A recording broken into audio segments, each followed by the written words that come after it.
Then to just briefly show you how they generate a picture every 10 minutes with what appears to be accurate and current weather. This is basically what they do. Now, don't take my word for it, as I always say, go check it out for yourself. Number one, they have already created and stored transparent images of the weather over the oceans using climate simulation software, which they openly admit right here that they've done climate simulations up to the year 2095. But it's actually the year 2100 on this FTP server folder, and here's one of the images. And following some of the other images that you can find where the land masses are transparent, and they use all this simulation software to come up with the weather over the oceans. You know, since our weather data comes from our ground-based Doppler radar, and it's impossible to use ground-based systems to cover the entire vast oceans, so that's where the weather over the oceans comes from, their software simulations. Number two, now for the weather over the land, the NOAA has supercomputers that take data coming in from all over the world, Doppler radar feeds, and crunch it all together and combine it with the weather simulation data over the oceans, so they come up with a complete composite weather quote-unquote map, which is then wrapped around a ball in their 3D modeling software programs, just like we've shown countless times in our previous episodes with the Earth and the planets, etc. So, then what we get are composite images like this that are created in the 3D modeling software, the current Doppler weather data over land and the simulated weather over the oceans, and it looks like this. So this particular image is on the FTP server and is date and time stamped with October 11th, 2017 at 11:05 a.m. I just chose one randomly.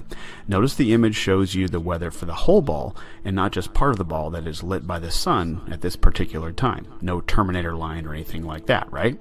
Okay, now here's the kicker. Go to the other file folder, which is the images that we get to see and are told are real pictures from space. But what they've simply done is taken the weather map picture of the whole ball they created and they superimpose it over the blue marble data set, just like they said they did.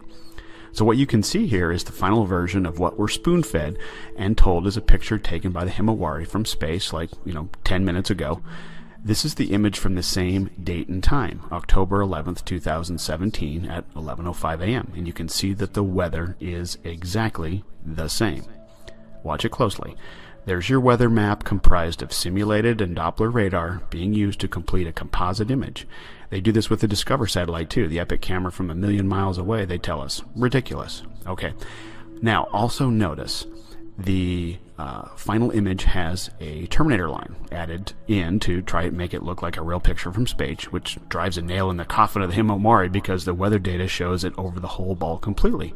But they have to add a Terminator line to show the Earth only partially lit by the sun based on the time of day that the photo is allegedly taken. So if this is a real picture, how did they know where to put the clouds and weather on the part of the globe with no sunlight? It's completely dark there. It's all right here, guys. They are faking space. Hey, we all fell for it for a long time with their Doppler radar and weather simulation software building a current weather picture and wrapping it around a ball in 3D software and pasting it onto a black background like they do with all the others, adding a Terminator line and calling it a real picture from space. Himawari debunked once and for all. This has been Paul on the Plane. Thanks for watching.